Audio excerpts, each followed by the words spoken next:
আপনি হয়তো কখনো ভাবেননি যে রাজনীতিতে আসবেন। রাজনীতি আপনার কাছে হয়তো একটা ভয়ের বিষয়, হয়তো অনেক দূরের একটা বিষয়। আপনি ভাবেন রাজনীতি হয়তো টাকাওয়ালাদের বিষয়, রাজনীতি হয়তো যাদের অনেক লোকবল আছে তাদের বিষয়। কিন্তু এই রাজনীতি কিন্তু ঠিক করে আপনার জীবন কিভাবে পরিচালিত হবে, সরকার কিভাবে পরিচালিত হবে, একটা রাষ্ট্র কোন দিকে আগাবে। ফলে রাজনীতিকে যে ঘৃণা করা, রাজনীতি থেকে দূরে থাকা, এই জায়গা থেকে আমরা এবার সরে আসতে চাই। আমরা দেখেছি গণ অভ্যুত্থানে রাজনীতিবিদরা এসে কিন্তু লড়াইটা করেনি, রাজনীতিবিদদের সাথেও সাধারণ মানুষেরা এসেছে। ফলে আপনার কাছে যদি দেশ বদলের অঙ্গীকার থাকে, সেই ধরনের পরিকল্পনা থাকে, আপনি এবার আসুন, রাজনীতিকে জয় করুন, রাজনীতিকে নিজের করে নিন।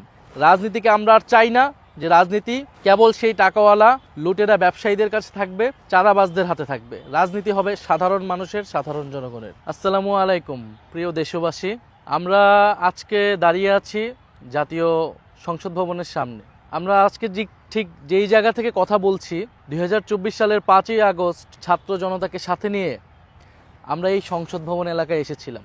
আপনারা আমরা একই সাথে এখানে এসেছিলাম, আমরা বিজয় উদযাপন করেছিলাম এবং আমরা আমাদের শহীদদেরকে স্মরণ করেছিলাম। আমরা একটা বড় স্বপ্ন এবং পরিবর্তনের লক্ষ্য নিয়ে 5ই আগস্ট এই সংসদ ভবনে এসেছিলাম। আমরা প্রতিশ্রুতিবদ্ধ হয়েছিলাম যে বাংলাদেশকে আমরা পরিবর্তিত করব, একটি বৈষম্যহীন বাংলাদেশ, একটি গণতান্ত্রিক বাংলাদেশ প্রতিষ্ঠায় আমরা সামনের দিকে এগিয়ে নিয়ে যাব। আমাদের সেই স্বপ্নের অনেক কিছু হয়তো এখনও পূরণ করা বাকি রয়ে গিয়েছে, কিন্তু আমরা কিন্তু সেই লড়াইটা এখনও থামাই নাই। আমরা সেই অগ্রযাত্রাতে এখনও আছি। আপনি হয়তো সেই বাবা যিনি সন্তানের হাত ধরে রাজপথে নেমে এসেছিলেন জুলাই গণ অভ্যুত্থানে। আপনি হয়তো সেই মা যিনি রাস্তায় নেমে বিস্কুট দিয়েছিলেন, পানি বিলিয়েছিলেন আমাদেরকে। আপনি হয়তো আমাদের সেই বোন যে লাঠি হাতে রাজপথে নেমে এসেছিলেন।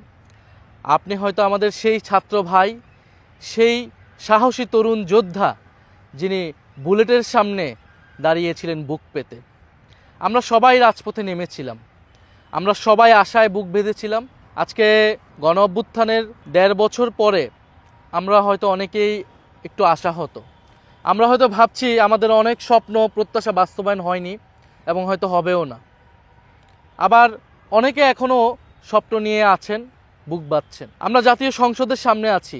এই সংসদ যে কোনো দেশের জন্য অত্যন্ত গুরুত্বপূর্ণ একটি প্রতিষ্ঠান। এই সংসদ থেকেই একটি দেশের আইন প্রণীত হয়, সংবিধান নিয়ে কথা বলা হয় এবং দেশকে দিক নির্দেশনা দেওয়া হয়। জনগণের ভোট নিয়ে জনপ্রতিনিধিরা সংসদ ভবনে আসে। আমরা এই সংসদ ভবনকে দখলমুক্ত করেছিলাম 5ই আগস্ট। যে এই সংসদ ভবন জনগণ থেকে বিচ্ছিন্ন হয়ে গিয়েছিল, জনগণের প্রতিনিধিরা এখানে ছিল না। এই সংসদ ভবনকে ব্যবহার করে আমাদের সংবিধানকে কুক্ষিগত করা হয়েছিল, আমাদের রাষ্ট্রকে দলীয়করণ করা হয়েছিল। এই সব কিছু থেকে মুক্ত করতে কিন্তু আমরা 5ই আগস্ট সংসদ ভবনে এসেছিলাম। সামনেই নির্বাচন হবে। আমরা 5ই আগস্টের পরে পুরো সময়টা ধরে নানান কমিশন, ঐক্যমত্য কমিশনের মাধ্যমে দেশের সংস্কার প্রক্রিয়া নিয়ে আলোচনা করেছি। বাংলাদেশের কোথায় কী সমস্যা, সেই সমস্যাগুলোকে আইডেন্টিফাই করা হয়েছে, একটা ঐক্যমতের জায়গায় এসেছে। তবে সব কিছুই নির্ভর করবে এই সংসদের উপরে। এই সংসদে একটি সংস্কার পরিষদ সভা হবে, যেখানে আমরা যে পরিবর্তনের কথাগুলো বলেছি সেই পরিবর্তনগুলো বাস্তবায়িত হবে। ফলে এবারের সংসদ বাংলাদেশের ইতিহাসের যে কোনো সংসদের থেকে সবচেয়ে গুরুত্বপূর্ণ একটি সংসদ নির্বাচন হতে যাচ্ছে। তা আমরা সংসদে আসলে কাদেরকে দেখতে চাই? বাংলাদেশের প্রথাগত রাজনীতিতে সংসদে কারা আসে, আমরা কিন্তু সেই সংস্কৃতি আমরা দেখেছি। আমরা দেখি যে সংসদে একদল লোক আসে যারা লুটেরা ব্যবসায়ীদের কাছ থেকে কালো টাকা নিয়ে নির্বাচনে জয়লাভ করে, যারা নিজেরা এলাকায় চাঁদাবাজি সহ নানা অবৈধ ব্যবসায় জড়িত, শ্রমজীবী মানুষ এবং সাধারণ মানুষদেরকে নিপীড়ন করে। তারা এসে সেই লুটেরা ব্যবসায়ীদের স্বার্থ উদ্ধার করে, এর সাথে যুক্ত হয় সরকারি অসৎ কর্মকর্তারা। ফলে এই যে একটা চক্র, দুর্নীতি এবং দুর্বৃত্তায়নের চক্র বাংলাদেশে জনগণের বিরুদ্ধে সবসময় কাজ করে যাচ্ছে, একটা দুর্নীতিপরায়ণ ব্যবস্থা বাংলাদেশে প্রতিষ্ঠা করেছে।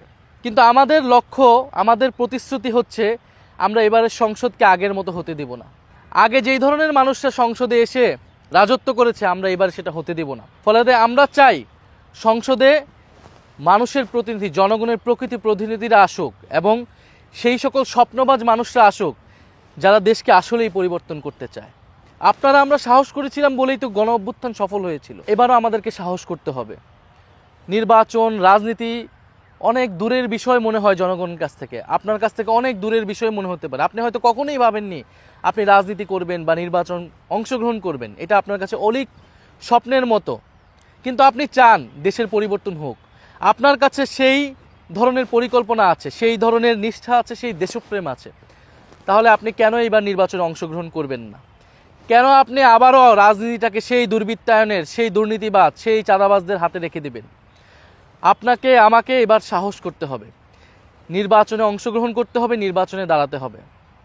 আপনি হয়তো একজন শিক্ষক, একজন অধ্যাপক, আপনি হয়তো ছোট বড় অনেক সমস্যার সমাধানের কথা ভাবেন, আপনার কাছে সেই গুরুত্বপূর্ণ নীতি নির্ধারণী বিষয়গুলো আছে যেগুলো দিয়ে রাষ্ট্রের বড় বড় সমস্যাগুলো সমাধান করা সম্ভব। আপনি হয়তো ভাবেন দেশের মন্ত্রীরা কোনো একদিন হয়তো যদি আপনার কথা শুনতো অনেক পরিবর্তন হতো। আপনার কাছে এখন সুযোগ এসেছে, আপনি নিজেই কেননা সংসদে চলে আসুন। আপনি হয়তো একজন উদ্যোক্তা, আপনি একটা কোম্পানিকে অনেক কষ্ট করে অনেক ইনোভেটিভ আইডিয়া নিয়ে বড় করেছেন। আপনি জানেন দেশের অর্থনীতিটাকে কিভাবে বড় করা সম্ভব।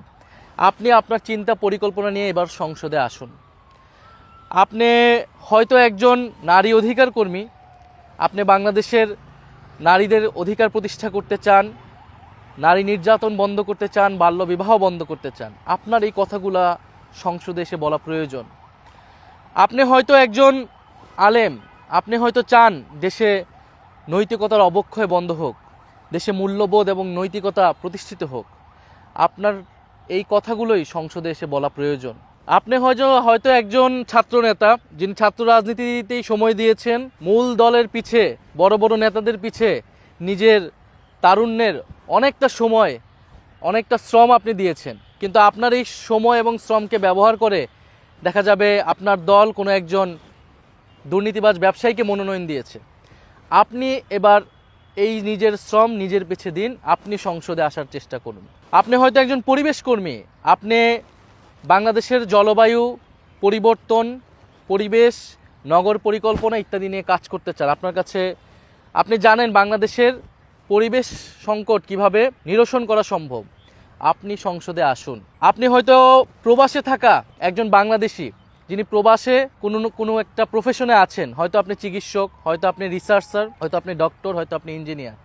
আপনি দেশকে নিয়ে ভাবেন, আপনি বিদেশে থাকেন এবং আপনি ভাবেন যে বাংলাদেশটা কেন এরকম পরিবর্তন হচ্ছে না। আপনি তো জানেন সেই আইডিয়াগুলা, আপনি তো দেখেছেন আপনার সেই দেশ, যাকে আপনি উন্নত দেশ ভাবেন, সেই দেশটা কিভাবে পরিবর্তিত হয়েছে। আপনি সেই অভিজ্ঞতা নিয়ে এবার দেশে আসুন, এসে কাজ করুন রাজনীতির মাঠে।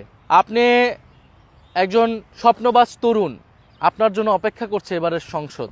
আপনি হয়তো একজন শ্রমিক নেতা, আপনি শ্রমিকদের নিয়ে কাজ করতে চান। আপনি একজন কৃষক নেতা, আপনি কৃষকদের নিয়ে কাজ করতে চান। বাংলাদেশের শ্রমজীবী মানুষের অধিকার নিশ্চিত করতে চান, ন্যায্য মজুরি আদায় করতে চান। আপনি কৃষকের যাতে ন্যায্য ফসলের দামটা পায়, ফসলের ন্যায্য দাম পায়, সেটা আপনি চান।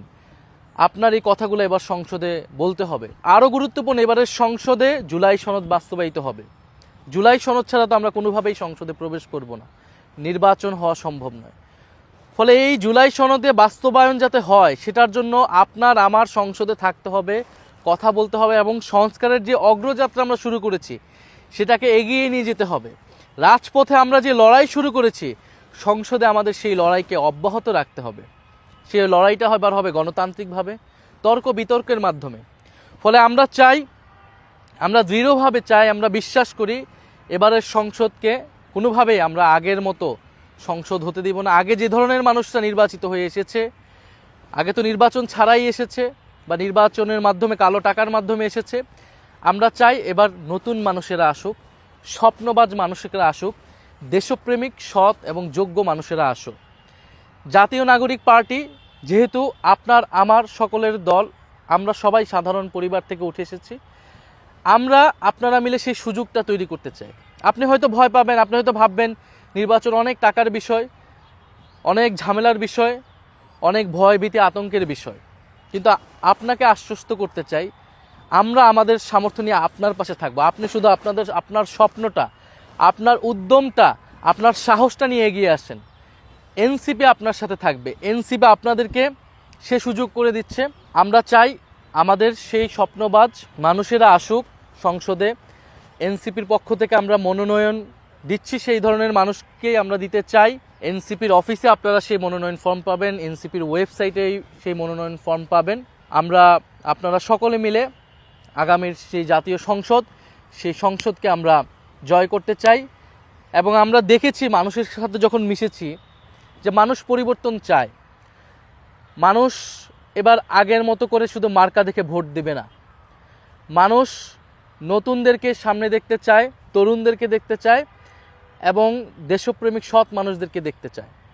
ফলে মানুষের কাছে যদি আমরা যেতে পারি সাহস নিয়ে, সততা নিয়ে, আমরা বিশ্বাস করি মানুষ আমাদেরকে গ্রহণ করবে। মানুষই আমাদেরকে টাকা দেবে নির্বাচন করার জন্য, আমরা সেই টাকা দিয়ে নির্বাচন করব।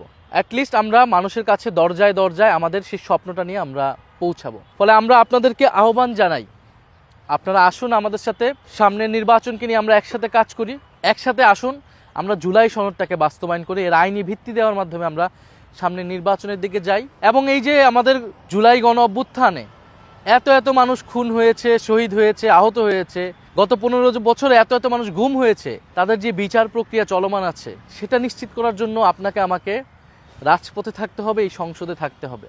এবং আপনাদের এই জাতীয় সংসদ নির্বাচনে অংশগ্রহণ করার জন্য এনসিপি অনেক লড়াই করে একটা সুন্দর প্রতীক জয় করে নিয়ে এসেছে, সেটি হচ্ছে শাপলা কলি।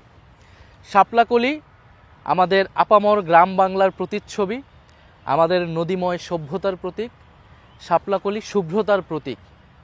আমরা আজ কলি হয়ে আছি, ইনশাল্লাহ যদি আপনারা আমরা সাথে থাকি, আমরা একদিন ফুটবই।